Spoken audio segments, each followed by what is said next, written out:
This is a special presentation of 4 Star Sports Media.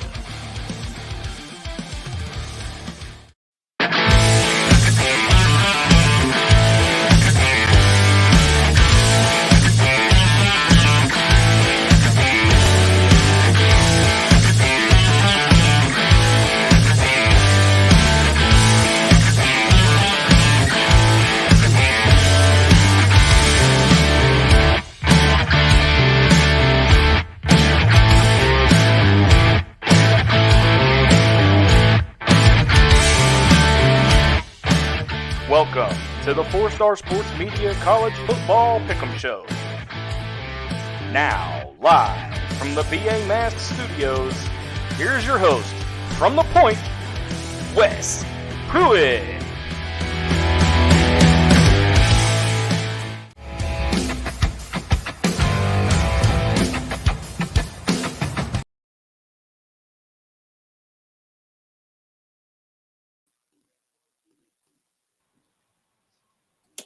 What's up, everybody? Razorback Zach here from the Hog Pen, and welcome to a special edition of the College Football Pick'em Show. Had a little bit of a technical difficulty there towards the beginning, but all is well. Joined with me today is none other than Wes Pruitt, the man, the myth, the legend himself, from the Northwest Arkansas studio, Nathan Wilson, and special guest Jason Pattison. What's up, gentlemen? Thanks for having us on tonight. All three of y'all at once. Gentlemen. Yeah, I know, right? Everybody at once. Jason is our new writer for Arkansas Gymnastics and more. And also, here down the road, he will be bringing on a show as well to add to the network. But we welcome Jason. He's been a great addition thus far, and we can't wait to see what he brings to the table here for 4 Star Sports Media. Thanks, Wes. Appreciate it. All right, make sure you guys visit 4star.live for all things 4-star related. I mean, we've got articles coming out of our ears. All right, so mine are a little bit bigger than the rest of these guys, but still. All right, we're going to have articles out there. Sponsored by Heritage Fence Company. And I don't know, Wes has got – I don't know what I was going to say. Sponsored by Heritage Fence Company. Give them a call today. They're our official sponsor here at 4 Star Sports Media. And it'll keep you updated for all things going on around the brand. Which, by the way, Wes, we've got breaking news that just happened just before airtime this evening. 4 Star Sports Media will be live and in person at JJ's Bar and Grill on Dixon Street in Fayetteville, Saturday, February 25th. Mark your calendar, set a notification. You don't want to miss it because, well, it's going to be awesome. Why wouldn't you? Why wouldn't you? Make sure you guys mark your calendars. 4 Star Sports Media live on location Saturday, February 25th at JJ's Bar and Grill on Dixon Street in Fayetteville. Woo! All right, did I cover everything? I hope so, because Wes puts all this pressure on me, and I can't handle it, man. So I want to jump in first thing, and the transfer portal, Nate, is kind of this ever-evolving thing. I mean, a couple of years back during the BCS era, if you transferred to a school, you sat out a year. Now you have, like everybody knows, you've got immediate eligibility. Is there a name that has stood out to you here recently in the transfer portal that you kind of took you by surprise? Yeah, I've actually got two that took me by surprise. Devin Leary actually leaving, not just leaving NC State, but transferring to Kentucky. That was a big shocker for me. Bob Stoops, great head coach, so I can understand why he wanted to go there. He had a lot of options besides Kentucky to go. But the fact that he chose to go to Kentucky is just, it's mind-blowing to me. But the other one is Spencer Sanders, quarterback from Oklahoma State. Incredible arm, incredible athlete. Decided to, once again, had a lot of options and transfers to Ole Miss. And now Lane Kiffin has got a packed house quarterback room. and also adding that LSU transfer, Howard, that has got an incredible arm. He's very accurate. The only thing is he's young, so I think he'll be sitting more in the back seat and watch Jackson Dart and Spencer Sanders fight this starting quarterback rollout at Ole Miss. Jason, when you look at the SEC as a whole, a lot of moving parts going on within the transfer portal. What are you keeping your eye on? So, I mean, honestly, the quarterback carousel, that's the biggest thing that I really pay attention to. Your team is going to go as far as the quarterback is going to take you first off. And just like Nathan mentioned, with Spencer Sanders going to Ole Miss, that really rang really loud to me. So you're going from a offense with Mike Gundy. They are a pass-oriented offense. Historically, they have got wide receivers that they pull from Texas and Oklahoma on a year-by-year basis that have some of the best targets that he can have. And he goes to Ole Miss. Not only does he go to Ole Miss, now he's going to be competing for a starting job. And when you look at that, that almost makes me seem to think that Lane Kiffin is telling him, hey, you got the inside track here. Come here. We're going to set Jackson Dart. Hell, they may even be able to redshirt him if he has any redshirt eligibility left. So that way that you can still keep prolonging that quarterback position. He comes in, he does throw a ton of interceptions. And I think that's going to be something I think we'll definitely want to look at. But like I said, that's where I really look at is the quarterback position, because you can have interchangeable parts on the defensive, offensive line. You can have different guys that come in and can contribute right away, but they're not going to be that person that's going to be able to move the needle on the offensive side or the defensive side for that matter, because ultimately your quarterback also is going to dictate what your defense could be possibly doing too. Absolutely right. Absolutely right. Wes, when you look at the landscape of college football as a whole, back in the day, the star rankings, the star ratings was a big deal.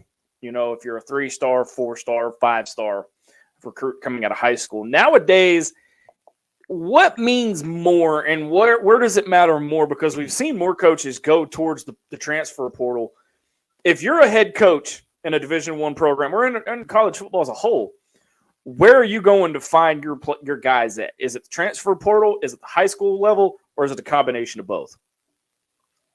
In my opinion, it has to be the combination of both, for the sheer fact that go back and look at a guy by the name of Jackie Sherrill, used to be the head football coach at Mississippi State. When you look at the current state of Mississippi State, it all began with Jackie Sherrill back in the day. He started building that program through the junior college ranks. Well, Jackie Sherrill was in an interview one day and said, it's working good right now, but can it sustain the success? And the answer to that question was no. He had to go start recruiting high schools just as heavy as he was the JUCOs. Look at the University of Memphis, for example, Zach. We brought in 30. I say we because I'm a fan. Brought in 38 players total. You bring in 16 from the high school ranks, 7 from the JUCO ranks, and the rest all come from the portal.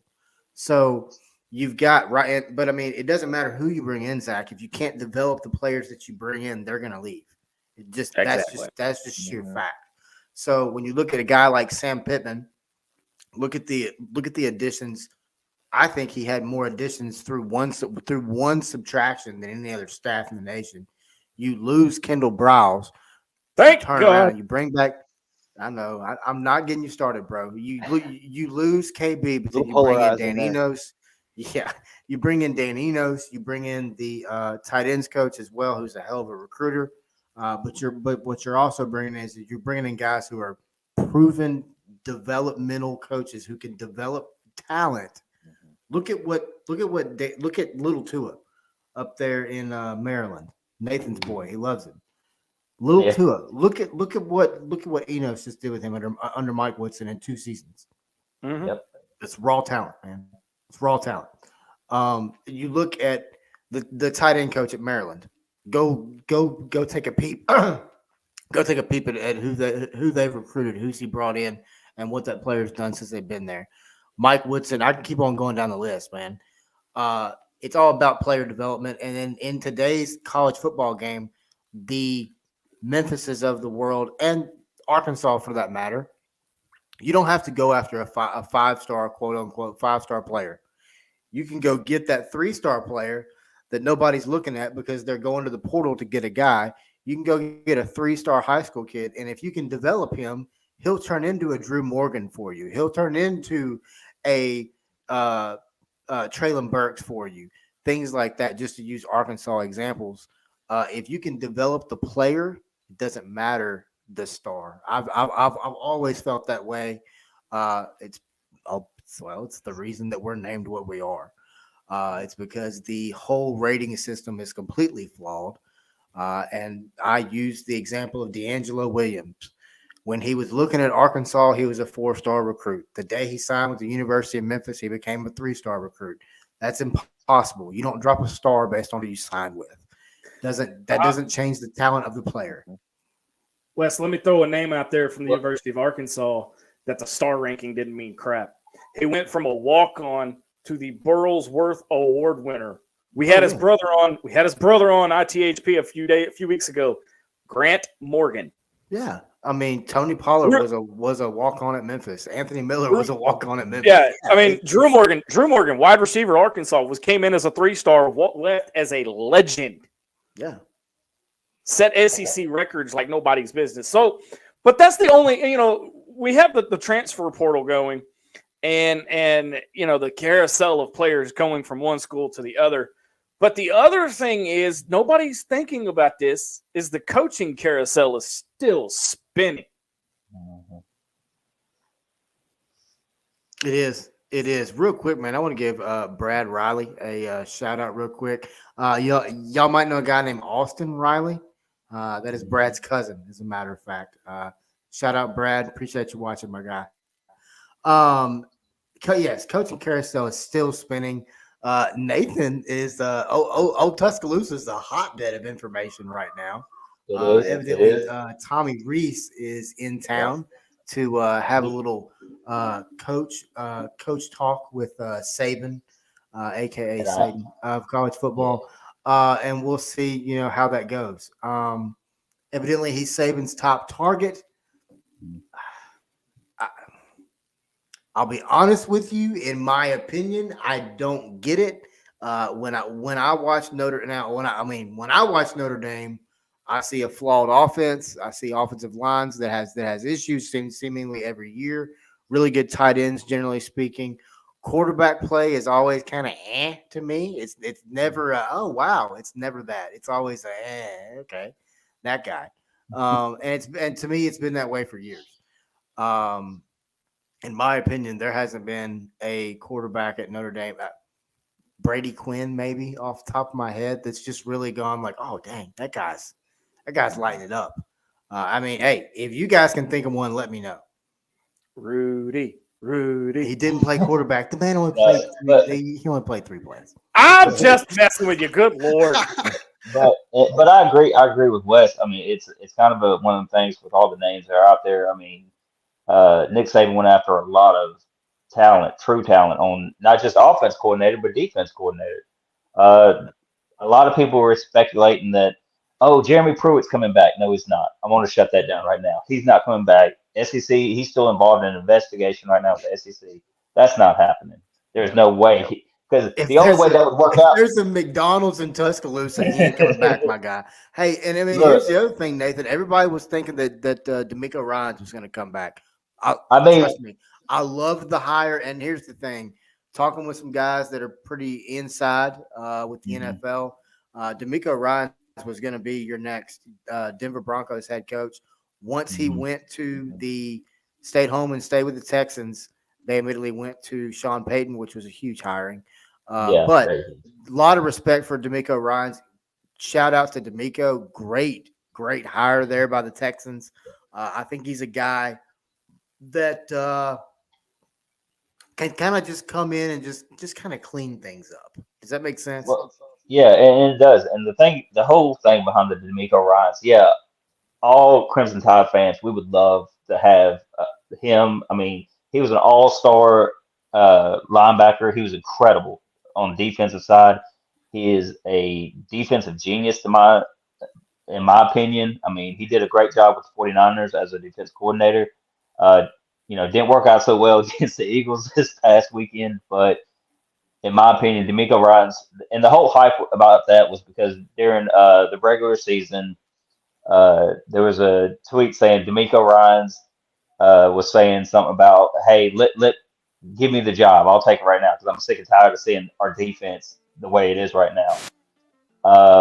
But I think what you got to look at is you still got talent in the analyst position for the Crimson Tide. Todd Grantham's name's being thrown around for the defense coordinator position right now. There's a few others. Are you talking about rehab position number 1 at Saban's rehab? Mm-hmm. Okay, just want to make sure. Yep. So, and then when you talk about offense coordinator Reese, I like it.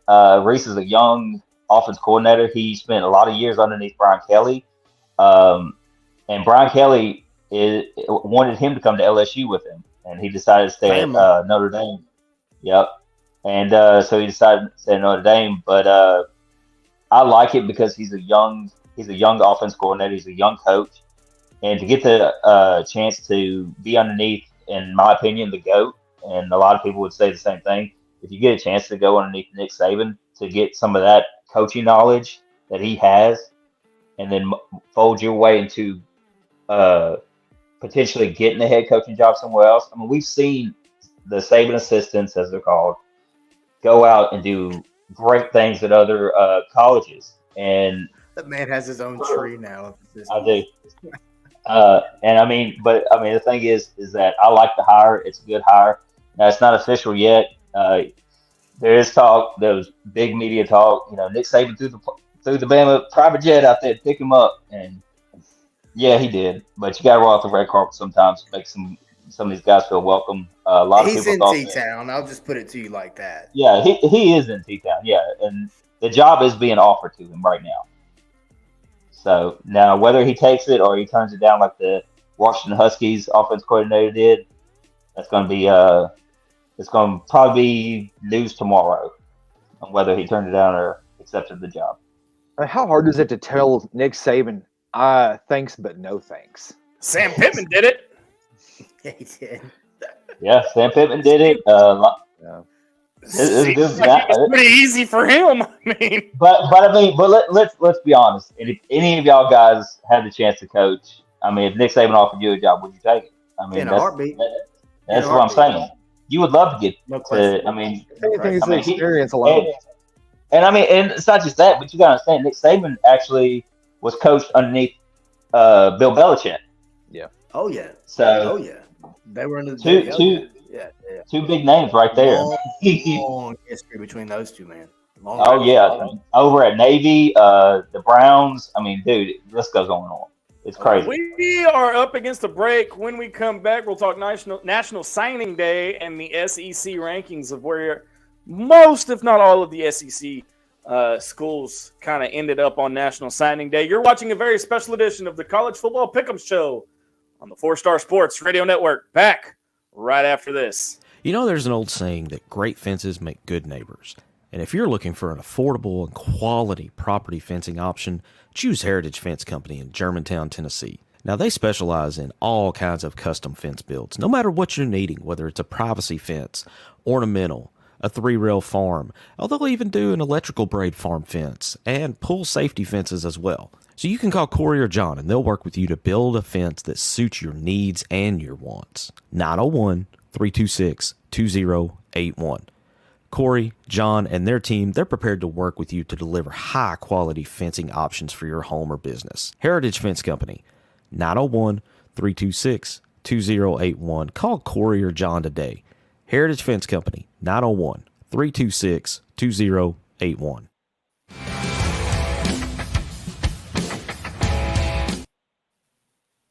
Welcome back to a very special edition of the College Football Pick'em Show. Senior Bowl edition. I am Razorback Zach, as always, from the pen here in Central Arkansas. Wes Pruitt from the NWA. Nathan Wilson, and very brand new guest host, writer, all around good guy, except he's an Air Force Jack vet. of all trades, not a master of one, my man. I mean, he is Air Force. Everybody give him a break. Well, I'm Army. We all know. But Jason Patterson. All right, so before the break, we were talking about the coaching carousel, transfer portal. But, Jason, when you look at signing day, everybody think you got the early signing day in December, national signing day today. Do you think that the early signing day hurts regular national signing day, or is it more? Does it help it or hinder it? Love this topic. Okay, so here's the deal.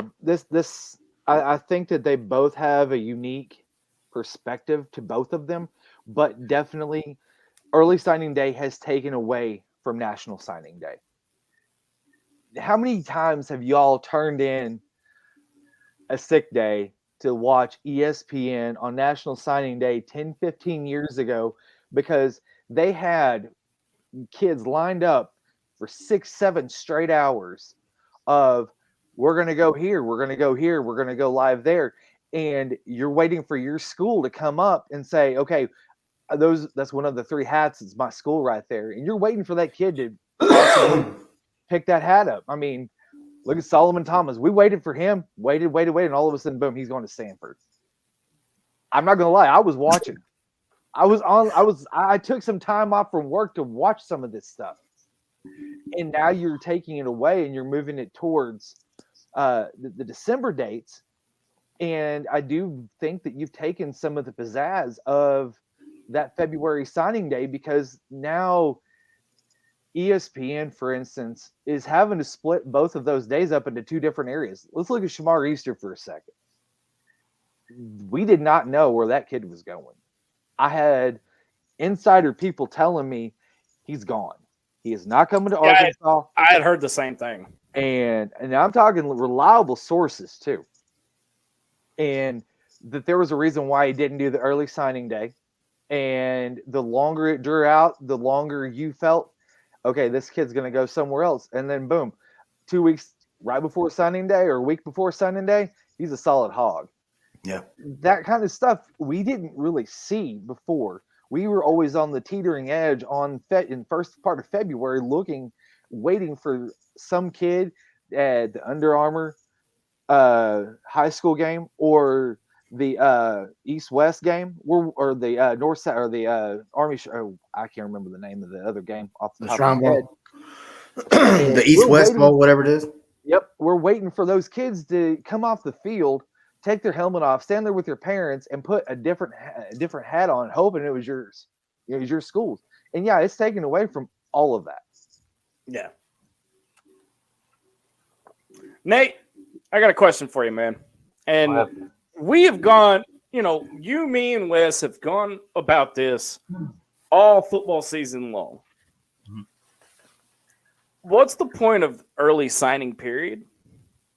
If you're just gonna, just why not just make it all on National Signing Day? At Wes, I can see you over there. We're gonna get to you in a minute. Here's my thing. I've never understood early signing period. I've never understood it in my 20+ years of covering college football. I've never understood it. Okay. Well, you want me to call somebody out then? Because I'll call somebody out. Wes knows exactly who I'm about to call out. It's a little little quarterback named Jaden Rashada. This guy has flipped. I thought he was going to call one of us out. I was like, hell. I knew exactly who he's talking about. That's funny. Oh, my God. Right? This guy flipped. Decided, all right, I'm going to go to Florida. I'm going to get $13 million. Then he's at Florida. He's like, you know what? I don't like it here. I'm going to flip somewhere else. This guy's been so wishy-washy, and now he's saying that he's going to Arizona State. Oh, you're talking about that one kid that signed this gigantic deal? Yes. Okay, yeah. And the thing is, and I'm going to let y'all in on a little scoop here. Nick Saban turned down 2 players that wanted $1.3 million to sign. That was extortion, by the way, what those kids were doing. Yeah, that was extortion. But one of them had something to do with their mom and a job, I think. Was it a job or was it a house or something? Yeah. Yep. And he said no, he's not doing that. This ain't the place for you. Yeah, I mean, but going back to Jaden Rashada, he was supposed to be one of these top quarterbacks coming in Florida thought they had him. Now he's saying no. Well, at first Miami thought they had him, then Florida thought they had him, and now Arizona State. Don't get your hopes up, Sun Devils. Y'all probably won't have him after a while either. So this it's just ridiculous. I mean, I like how a lot of these quarterbacks that have coming out of this recruiting has done. Arch Manning to be one of them. That was one that was being thrown around a lot, saying he's going to Georgia. No. He's going to Alabama. No, there ain't no way he's going to Texas. He's going to Ole Miss or something. And he chose to go to Steve Sarkisian and Texas, which is, I think, a good hire and a good place for him to be at, Texas, because Steve Sarkisian is, I mean, as Alabama fans know, he's a hell of a quarterback coach. He gets to play in the SEC. I mean, but I think it's also, I mean, you don't want to follow in, legends like Archie Manning, Eli Manning, Peyton Manning. You don't want to follow in the footsteps. You want to make it a name for yourself, and I respect that. Oh yeah, you have to. I mean, is it my turn, Zach? Sorry, my bad, Nathan. Go ahead, Wes. It's your turn now. Thank you. Jason, this is how we do our live shows. No safety this net. is it, man. It's a friend. Zach, I said Wes to speak, not you. So we're talking National Signing Day. So I mean, here's the thing with National Signing Day, Jason. Got rid of 100% that correct. now, didn't Jason, you're 100% correct. Oh shit. The early signing period has majorly hurt the overall optics of it, in my opinion, as well. Just to piggyback up off what you said, you look around the nation. I'll use Memphis for example again. Silverfield said after the first signing period, roughly 85 to 90% of our class would be signed. Technically, we know they're not signed until National Signing Day, but you understand his point. You look around the country, that happens a lot. It's happening all over the nation. The other thing you were talking about with the NIL, all these, this $13 million contract this kid quote unquote signed. Where is the contract? I want to. Who did he sign it with? No, I almost said something. I wasn't supposed to say right there. I almost said something. Man, it almost slipped. Look, What were you gonna say, Wes? forget all that. What I want to know is what I want to start seeing is when we announce this kid signing a deal, show us the contract. Speaking of, are those not made public? I don't know. They should be. I believe Arkansas is. I believe that the JB Hunt thing is public knowledge. Jason, you may can dive into that a little more. Yeah, that one is, but usually for the kids that come in, they have to do I think it's a Freedom of Information Act that request that you have to do on some of that mess, because again, they like to keep crap behind closed doors, if you will.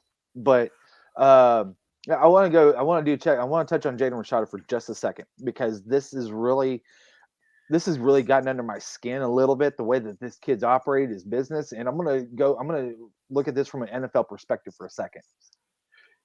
These NFL GMs and scouts have got to dig. They hire private investigators. They follow you outside of class. They have people that follow your parents and your friends and do the digging on that. And they try to get as much information on these kids as much as possible. Whenever he pulls a stunt like this, information's already there. It is all packaged right there for them. They don't have to do that job anymore. They know exactly what type of integrity that kid has got. Okay, has he progressed through the 2-3 years that he's been at college? I'm going to say probably not. Because once you get to the NFL, that's whenever you run into a 10-year vet that tells this kid, okay, this is what we're going to do. By the way, you're going to be taking my clothes at the cleaners. We're going to be, shaving you bald and making you walk around with women's underwear on for a while or whatever they do. to kind of bring you down. But what I'm saying is that Typical Saturday night for Nate. oh shoot. I don't know if he He caught that told one. you to. Oh, sorry. We'll talk about that later. Yeah. You didn't get the wait. You didn't get the pictures. Do what? Oh, All right, I just took the show off the rails. My bad. We're just My messing bad. with you. My bad. Hey, Grandpa, go that take a up, medicine. guys, to wrap that up, though, with the stunt that some of these kids are pulling, you don't have to do the much homework anymore. It's leaving all of that out there for public knowledge, and it is you can get a lot more information off of a kid now a lot easier than, for instance, having to follow him for X amount of months now. Makes sense. Well, I want to touch up on this. Oh, go ahead, Nathan. I just want to touch up on this real quick. And when you talk about these quarterbacks like Jaden Rashada, there's a couple of quarterbacks I do want to point out in this, besides Archman and all that. And Malachi Nelson, I don't know if y'all have heard much about Malachi Nelson. He's supposed to be the prodigy of Caleb Williams. He's supposed to be this outstanding quarterback, and he's going to be coached by Lincoln Riley at USC, which is an amazing head coach to be coached underneath it. And then another name that I want to throw out, Deontay Moore, which can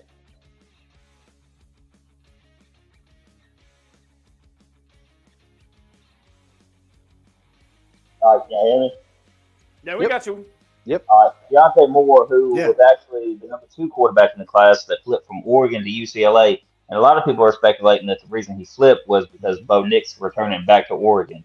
But him going to UCLA and going to be coached underneath Chip Kelly, I mean that's going to be a big move for UCLA.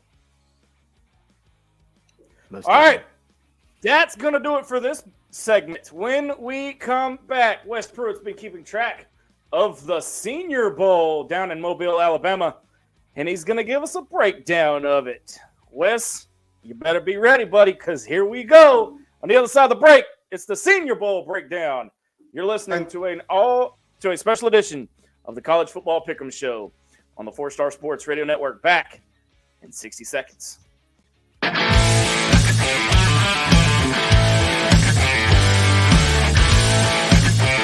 Hey fans, did you know that 4 Star Sports Media now has a YouTube channel? You can catch exclusive content covering all things Memphis Tigers and the Arkansas Razorbacks.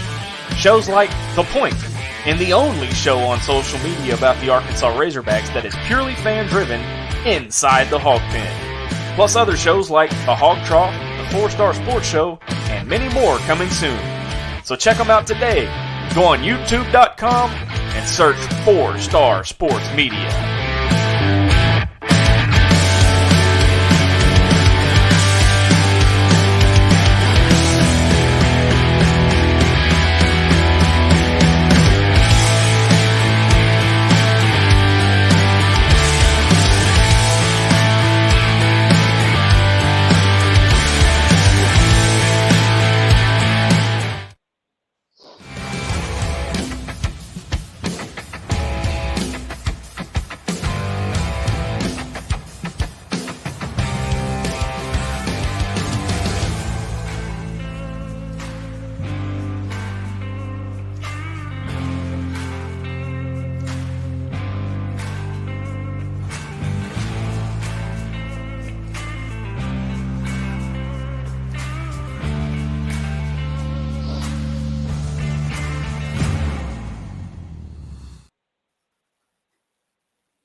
Welcome back, everybody.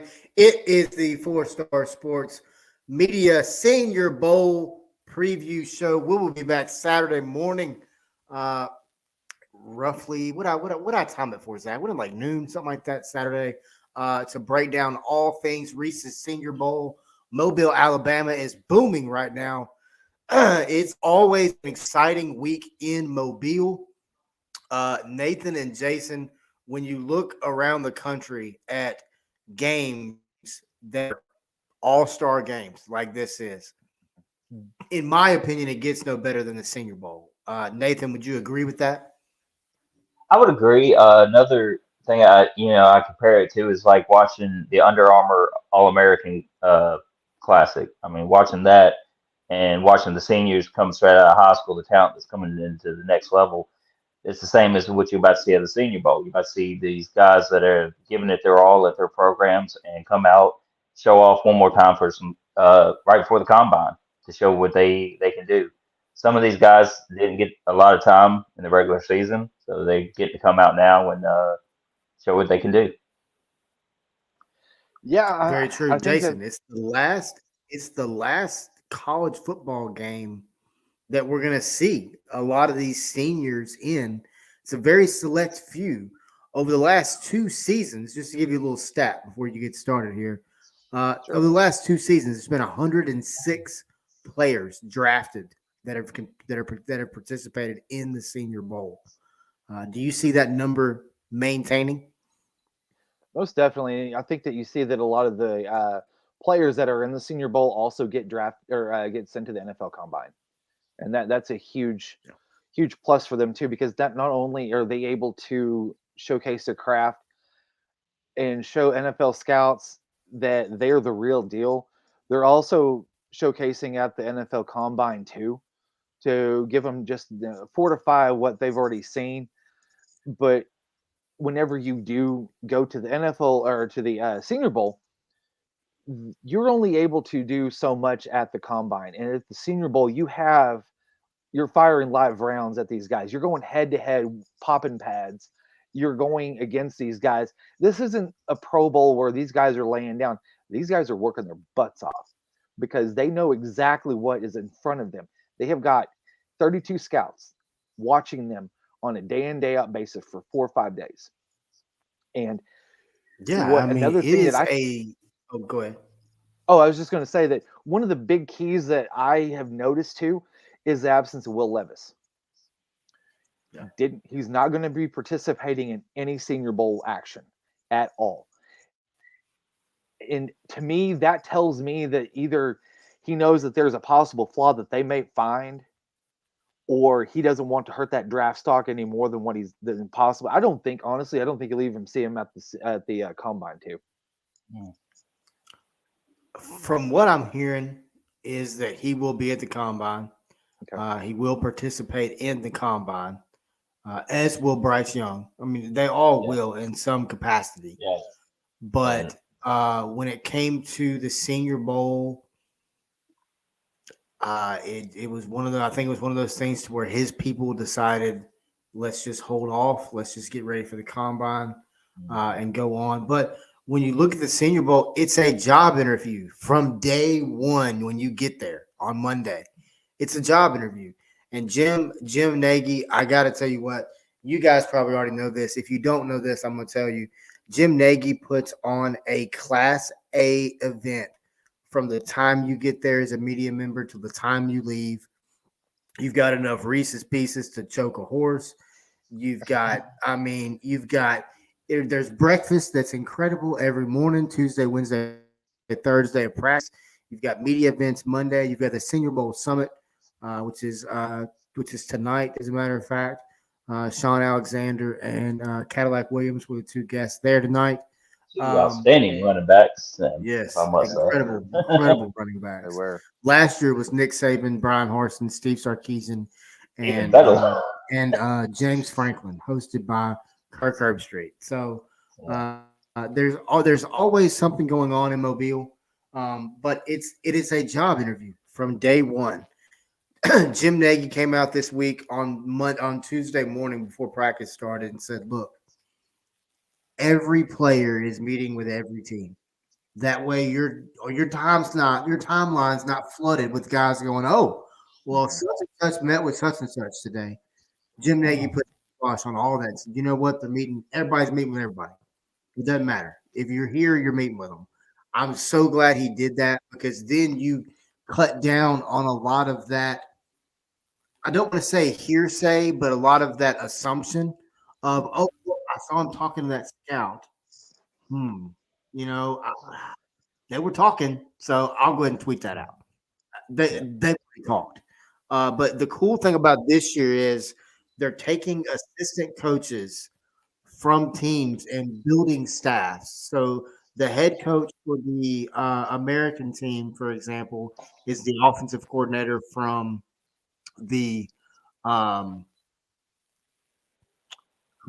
the Raiders, and then the defensive. I'm sorry, from the Bears, and then the defensive coordinator from the Raiders is the head coach of the national team. And then what they do is they just go get positional coaches to be their defensive coordinators, things of that nature. So it's not only furthering the player, but now it's furthering the coach. You're bringing these coaches in, and you're allowing these coaches to have to put game plans together, to have to build practice game plans, things of that nature. But every year, guys, there are players that shoot up this draft board. Last year was a guy named Bailey Zappi, for example, a young man that absolutely just lit it up in Mobile and continue to do the same in the NFL. This season, I've highlighted some guys. A guy named Jake Haener. He is the quarterback from Fresno State. I think he's had an incredible week of practice. I will put it that way. But there's a guy by the name of Tyson Bargent from Shepherd University. Anybody ever heard of that guy?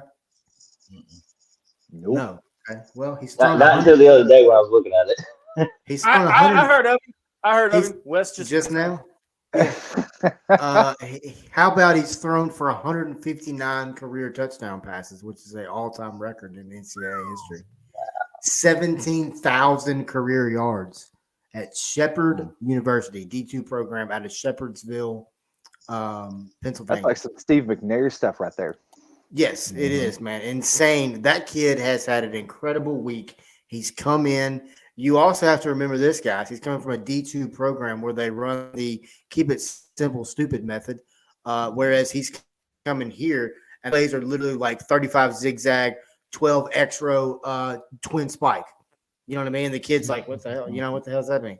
Well, this kid's taking that and he's running with it, and every single day of practice, Tuesday to today, you've seen him grow more. And now, I'll be honest with you guys, he's the best quarterback here that I've seen.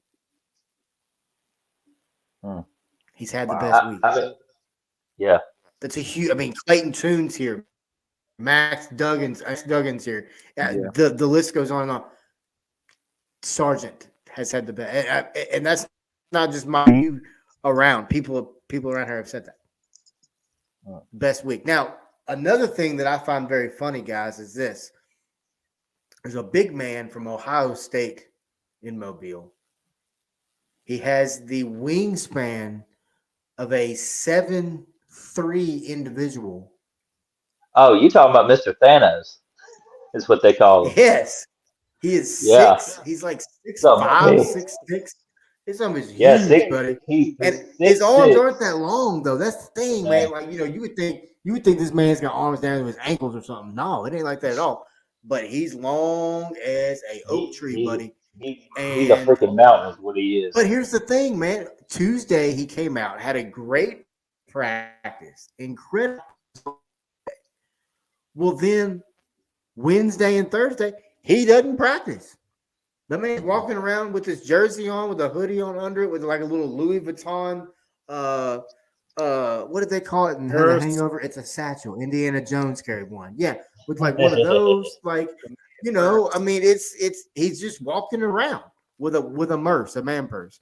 But I don't understand, like, what nobody knows. Nobody knows what he's doing. He just decided one day, okay, cool. I made my impact. I'm out, holla. I mean, I don't get it, man. There's a lot of questions in Mobile, a lot of questions. But I'm going to go around the horn real quick and ask this question.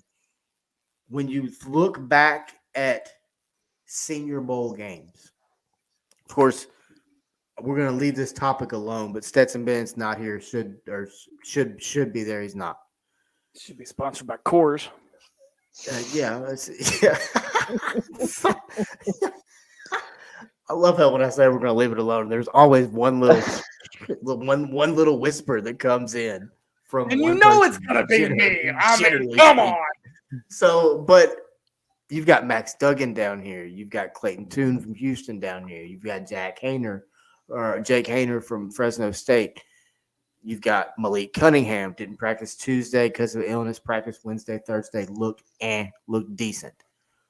Then you've got guys like Keon White, defensive lineman out of Georgia Tech, projected to be number 8 overall pick, top player in the nation, who's he's just a freak. Kid's a freak of an athlete. When you look at this year's roster and you think back to maybe the last 2 or 3 years, we've seen guys like Dak Prescott come through Mobile. Tony Pollard was in Mobile, numerous others. Does this roster stack up to the rosters of years past? Zach, I'll start with you. In a manner of speaking, yes. Do I think that there's next generation NFL stars? I mean, think about it. Guys like us grew up watching the Mannings. We grew up watching the Brett Favres, the Phillip Rivers, the Tom Brady's, and now that era has all but ended. And so I'm left as a football fan. I want to know who's next. Who's up next? And you're watching the next generation of NFL stars in this Super Bowl or in the Senior Bowl. Well, and I agree with what he's saying because, you look at the Super Bowl right now, you got 2 quarterbacks, Jalen Hurts, who also played in the Senior Bowl, and you got Brock Purdy, it was, as everybody says, or not Brock Purdy, I'm sorry. Brock Purdy played against Jalen, but when you have Jalen Hurts playing in the Senior Bowl last year, and then now he's in the Super Bowl playing, and then you got other talents that is on this team for the Eagles and for Kansas City that also participated in the Senior Bowl.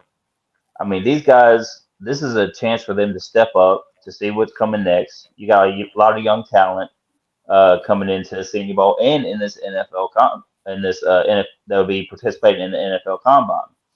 So you're going to see some future talent for the young generation to follow. Whereas, it's like Zach said, we grew up watching Tom Brady, Drew Brees, Brett Favre. I mean, hell, I watched John Elway. I mean, Joe Montana, Troy Aikman. I mean, the list goes on. The list goes on and on. So this is new talent coming in. I think, and I already mentioned him once. Brock Purdy, I think, has made his name for himself. I mean, he was Mr. Irrelevant in the draft, and look what he did. Third string quarterback come off the bench and took the 49ers almost all the way. I mean, and not to mention, the boy was hurt against the Eagles and still played. So that just shows some talent right there and potential out of him. Yeah, I think with the Senior Bowl this year, I think that you're going to have a handful of players that will go to the next level, and they'll have a solid 10-year career. You're not going to see them make huge flashes maybe in the first couple of years, but then you start to see where they start to stack years on years on years of great production. And then it may be a team that you follow, and then you're like, man, where'd that guy go to school? Mm-hmm. And then you start looking at it, and you're like, daggum, he was in the Senior Bowl. I don't even remember him. And then all of a sudden, then you start looking at that roster, and every one of you, and if you tell me you're a liar. You start looking at that roster, and you're like, daggum, this whole thing was chocked full of stars that I did not know. That they may not have made that huge of a contribution at the college level, but then they stepped into that next level, and then they started to contribute in a great way. And then you start to look at that roster again and say, man, that was really good because there was a lot of solid players on that roster on both sides. Mm-hmm. Yeah. One player that stands out to me is, especially and Jason, you and I will know the name, is John Ridgeway. Yeah. John Ridgeway was an unknown to Arkansas fans and then came out of nowhere, got drafted into Detroit, I believe. He went to Dallas. Was it Dallas? Then he gets cut to Dallas and goes to Washington. Yeah. And look at what he's doing now. I mean, He did blow that game against Minnesota though, because I gotta if talk he about hadn't it. had that penalty, if he hadn't had that penalty, man, they'd have won it. But again, I digress. I actually talked to his parents at the Senior Bowl last season. As a matter of fact, he's in the intro video, snapping the football. That's him from Arkansas. But talk with his parents, and great kid. Ended up getting dinged up as well last year in the Senior Bowl. But when you look at the Senior Bowl, what makes it different is these guys are the best of the best. And they're against guys every day that are just as talented as they are versus being in a college setting where obviously there's like they're at the front of the pecking order, the guy at the bottom is probably going to be at a different level talent wise. And you can tell, you can see it. A guy by the name of Cody Moss. Guy's got he started more games than he has feet. Like seriously, he plays for North Dakota State University. Zach just Love back NDSU, man. Love NDSU. North Dakota State University, and look this kid up. He's gonna be a first or second day draft pick out of North Dakota State. He can play on the right side of the line, left side of the line, or even center. And the kid has got a luscious mullet. It's incredible, but he's nasty with it. He's got power in his hands. He's got power in his feet. He's got the speed and agility to get back into position when he does. If he does get beat off the first step. Eric Gray, young man from Tennessee, was Mr. Tennessee out of high school. Went to the University of Tennessee. Left there, now at Oklahoma. Had an incredible week at practice. Taji Spears, kid out of Tulane, beat the crap. I mean, single-handedly put Tulane on his back and beat USC in the Cotton Bowl this year. Well, the same thing with the American team in Mobile. The past 2 days, at the very end of practice, they will go and do a competition drill where if you give up a touchdown, you have to do push-ups. Past 2 days, Taji has hit them with touchdowns and had to do push-ups. Came by, talked a little trash to him as he stepped over guys doing push-ups, which I thought was kind of funny. Kind of a Jordan or Kobe style moment there. But Tulane football is well represented in Mobile. This game Saturday, guys, it's going to be one in the trenches. I know we say that about all games. When you look at the two teams on the national side, their defensive line is sick. Okay, nasty talent all the way across. Really, their front 7-8 is nasty. When you look at the American side, their offensive line is just tanks. The trenches Saturday is going to be so much fun to watch. To watch these two teams with all their talent from top to bottom go at each other. Saturday, NFL Network, 1:30 p.m. Kickoff from Mobile. Beautiful South Alabama campus down there at Hancock Whitney Stadium. We're up against one more break. When we come back, we're going to wrap up the Senior Bowl talk with Wes Pruitt. You're listening to a special edition, Senior Bowl edition of the College Football Pick'em Show on the 4-Star Sports Radio Network. Back in 60 seconds.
Nice. Hit him with the blues. I like it. I Welcome can jam back with to that. the 4-Star Sports Media Senior Bowl practice preview show. And also, we're just talking all things college football as well. Got Razorback Zach to my over there, to the other side of me, to my right.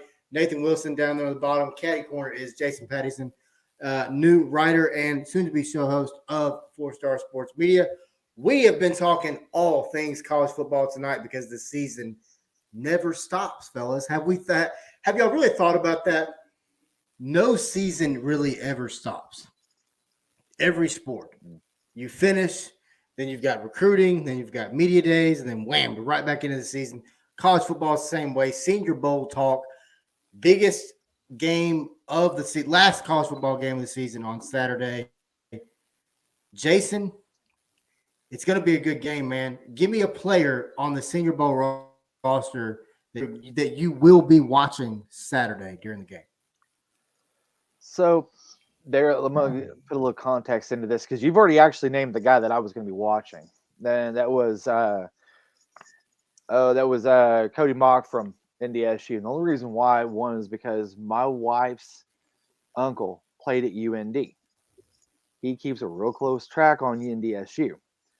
And he's been telling me about this guy for 2 years now. Every time we go up to Minnesota in the summers, he's like, there is this redheaded dude that plays mass. And he said, you need to watch him. He is going to pop whenever he does come out. And I'm like, okay. I get it. Greg was a defensive lineman. This guy's offensive lineman. He knows what he's kind of talking about. And now that you've said something about it, it kind of took that away from me just a little bit, but that's fine. I really am looking to see what Cody Mock can do against some of the defensive tackles that some of these larger schools are going to be able to produce, that have produced, and they're going to be in the game. And I like you said, it will be one in the trenches, and I think that there's some guys that are going to make a lot of money just from this game alone. Bill Parcells used to never look at a player that was outside of a 4-year playing 4 years in college. And he always said, how many times have they been an All-American? How many times did they letter? And were they in the Senior Bowl? Whenever they check all three of those boxes, they're going to be able. Those are the first guy that he's going to start looking at. And that with Cody Mock, that guy is one of the guys that checks those boxes. Yeah, great point, Zach. What about you, man? Can I answer with all of them? Yeah, I know you can. Let me explain why. I understand where you're coming from. Let me explain why. This is the next crop of possible NFL superstars. I want to see who has it and who doesn't. Yeah. Who has that grit, who has that physical toughness, who has the mental toughness. Because not everybody's got it. Right. Dak Prescott. He's got it, though. He's got it. He's Nate, a quarterback. what about He's you, a man? quarterback, but I know. Nate, give me one player or the whole team, like Zach did. Give me somebody that you'll be watching Saturday in the Senior Bowl game. Chris Rodriguez Jr. Me talked about it earlier from Kentucky. Running back from Kentucky, yeah. I think he's got a lot to prove. In the overall rankings of running backs in the draft, I think he ranks as number 11. So he's going to have to come out with a lot to show. I think it's 40 times a 4.5, if I'm not mistaken. So he's going to come out ready to show out. He did a great job at Kentucky. He got, I believe he averaged, I think he got like 6 touchdowns this season, but I think he was injured for most of it. So him coming in and doing his thing, it's going to be somebody I'm going to be keeping a close eye on. Whereas I believe running backs are going to be a big pickup in this draft, along with wide receivers. Quarterbacks, a lot of teams need quarterbacks, but I look at running backs and wide receivers being picked up mostly out of the first and second round of the NFL draft. And Chris Rodriguez Jr. is one that I can see really putting his name out there. I got one more, and I'm going to show love to because I'm being a little bit of a Bama fan here, but Cameron Latu, which is tight end out of Alabama. Dude came out, showed out. Had a great week of practice.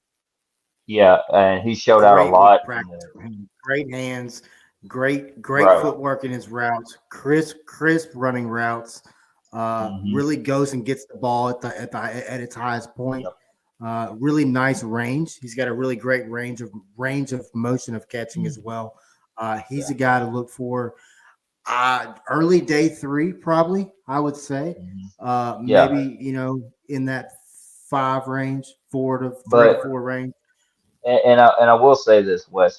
We talk. A lot of people talk about how John Mechie and Jameson Williams is the one that earned Bryce Young the Heisman, but they forget Cameron Latu was the one, which was I'm gonna compare him to maybe like the Travis Kelsey, or maybe more of a Rob a Gronk, because he was in the red zone. He was the main target.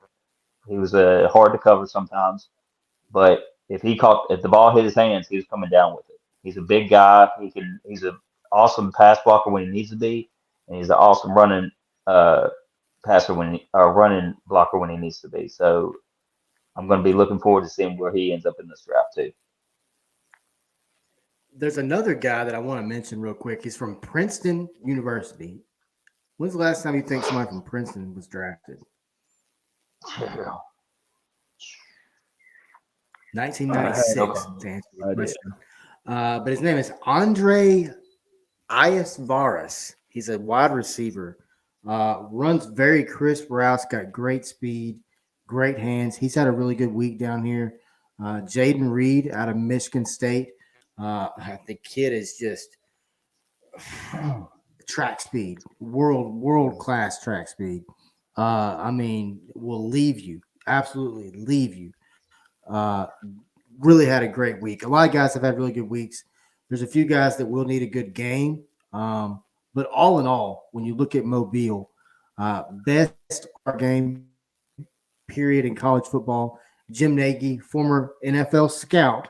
That's what a lot of people forget about Jim. Former NFL scout. He knows how to look at talent and evaluate talent. And if you look at his record over the last 2 years, 106 players once again drafted from this game alone. You can't tell me that there's anybody better than Jim Nagy at evaluating talent to put on a field for one game. But yeah, Senior Bowl, great week. We'll be back Saturday at noon to preview the game. And then we will have articles at fourstar.live on this week's draft. Also, Zach, real quick, can you throw that one graphic up there and get that special?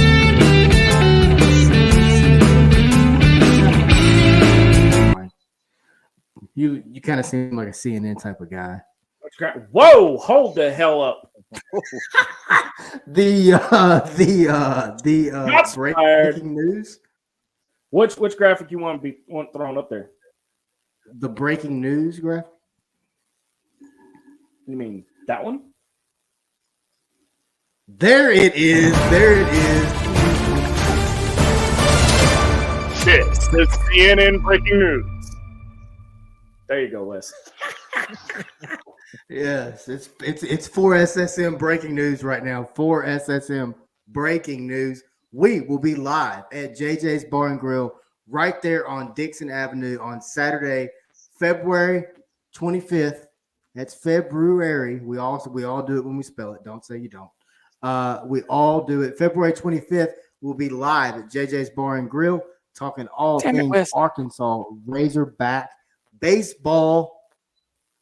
As they open, that'll be their opening weekend series against Illinois State. They play Friday at 3 p.m. Their game that Saturday is at noon. I am probably going to shoot for around 3:30 coming on air, probably run for a couple of hours at least. But I know, obviously, I will be there. I'm sure I could probably talk Jason into coming over and join us at JJ's as well. Zach will be there. I can convince the entire crew to get to Fayetteville in some way, shape, or form. Which by the way, and I'm probably going to kicked under the bus for this, for the Razorback fans watching, for the first time in over 2 years, Lady Red will be making an appearance at JJ's. If you don't know who that is, you might want to come out and meet her. Or you can watch tomorrow night. She might be on. I don't know. But you never know. But once again, we'll be live at JJ's talking all thing hog baseball. May even try to get old Hog Noxious on there if that is. But let me before we get out of here, Zach, we got to give a special shout out to Heritage Fence Company, our amazing sponsor. If you need anything residential, commercial, safety fencing around your pool, whatever you need, reach out. Also, custom fencing. Reach out to Corey McCrone, John Michael Holly, and give them a buzz. We're going to run that ad one more time as well, just so they can get the phone number. And by the way, MC Marcus Carlton over on Inside the Hall Pen with Zach Kerr. My Tomorrow boy, night, he's killing it. Quick plug for Zach's show tomorrow night. Inside the Hall Pen, 8 p.m. Starting up. Incredible hog coverage. Zach Kerr's been doing it for about 6, 7, 8, 10, 15 years now. MC has been just killing it with graphics. The graphics are incredible with MC. And the commercial you're going to hear before we end is MC's soothing, commercial from midnight. Talking about, do you need fences? I love it. Wes, we are 1 week away from his 1-year anniversary show on Inside the Hog Pen. Nice. I'm sorry. He has no idea. He has no idea what I have. That's a better job. He has no idea what I have in store for him. Nate, I've known Nathan for 30 years. And it hasn't been 30, but it's been a long time. Jason, I feel like I've known Jason for 10 years already, and it's been like 6 weeks. Definitely. But for Wes Pruitt, I'm Wes Pruitt. For Zach Kerr, for Nathan Wilson, for all of us here at 4 Sports Media, to watch Saturday afternoon on Network 130. The best of the best compete one more time. Last run it back one more again in college football for all these players. You have been watching and listening to 4 Sports Media's special coverage of the Senior Bowl. Once again, for all of us, have a great evening and be safe. You know, there's an old saying that great fences make good neighbors. And if you're looking for an affordable and quality property fencing option, choose Heritage Fence Company in Germantown, Tennessee. Now, they specialize in all kinds of custom fence builds, no matter what you're needing, whether it's a privacy fence, ornamental, a 3-rail farm, they'll even do an electrical braid farm fence and pool safety fences as well. So you can call Corey or John and they'll work with you to build a fence that suits your needs and your wants. 901-326-2081. Corey, John, and their team, they're prepared to work with you to deliver high-quality fencing options for your home or business. Heritage Fence Company, 901-326-2081. Call Corey or John today. Heritage Fence Company, 901-326-2081.